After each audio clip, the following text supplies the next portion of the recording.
Ang altar sa bundok ng Ebal. 27 Kabanata. Pagkatapos, inutusan nila Moises at ng mga tagapamahala ng Israel ang mga mamamayan. Sundin ninyong lahat ang mga utos na ibinibigay ko sa inyo sa araw na ito.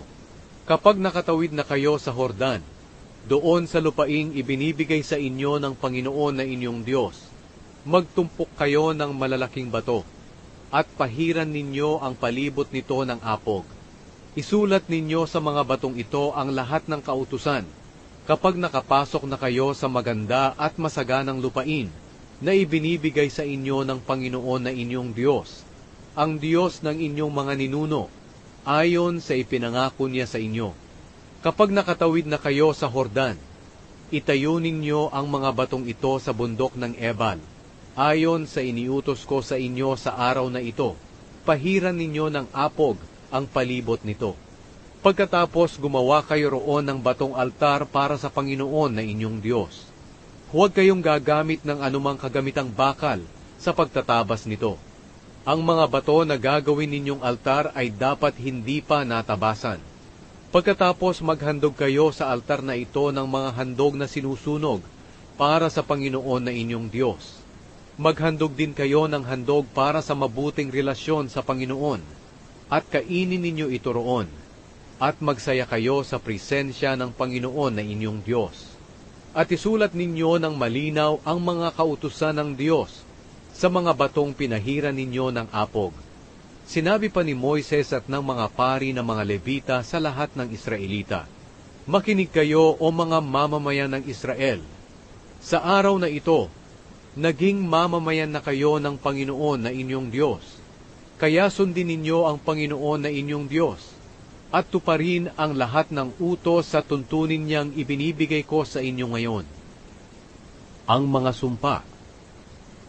Nang araw na iyon, iniutos ni Moises sa mga tao, kapag nakatawid na kayo sa Hordan, ito ang mga angkan na tatayo sa bundok ng Gerizim para basbasan ang mga tao. Ang lahi ni Simeon, Levi, Huda, Isakar, Jose at Benjamin. At ito ang mga lahi na tatayo sa bundok ng Ebal para sumpain ang mga tao. Ang lahi ni Reuben, Gad, Asher, Zebulun, Dan at Naphtali. Ang mga Levita naman ay sisigaw ng malakas, sumpain ng taong gagawa ng anumang mga Diyos-Diyosan na gawa sa bato o tanso, at sasambahin ito kahit palihim, sapagkat kinasusuklaman ng Panginoon ang Diyos-Diyos ang ginawa ng tao. At sasagot ang lahat ng tao, Amen. Sumpain ang taong hindi gumagalang sa kanyang magulang. At sasagot ang lahat ng tao, Amen. Sumpain ang taong nagnakaw ng lupain ng kanyang kapwa sa pamamagitan ng paglilipat ng muhon ng lupain nito. At sasagot ang lahat ng tao, Amen. Sumpain ang taong nagliligaw ng bulag sa daan. At sasagot ang lahat ng tao, Amen. Sumpain ang taong hindi nagbibigay ng hustisya sa mga dayuhan, sa mga ulila, at sa mga byuda. At sasagot ang lahat ng tao, Amen. Sumpain ang taong nakikipagtalik sa asawa ng kanyang ama, dahil ipinapahiya niya ang kanyang ama.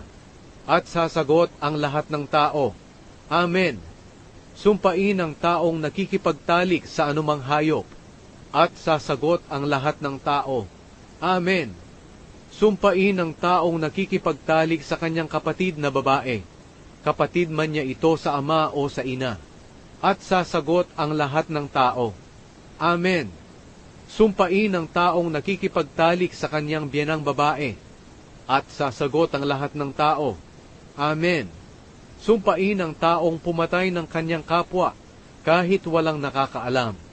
At sasagot ang lahat ng tao, Amen.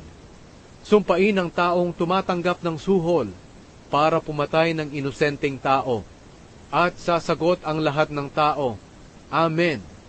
Sumpain ang tao na hindi susunod o gagawa sa lahat ng utos na ito.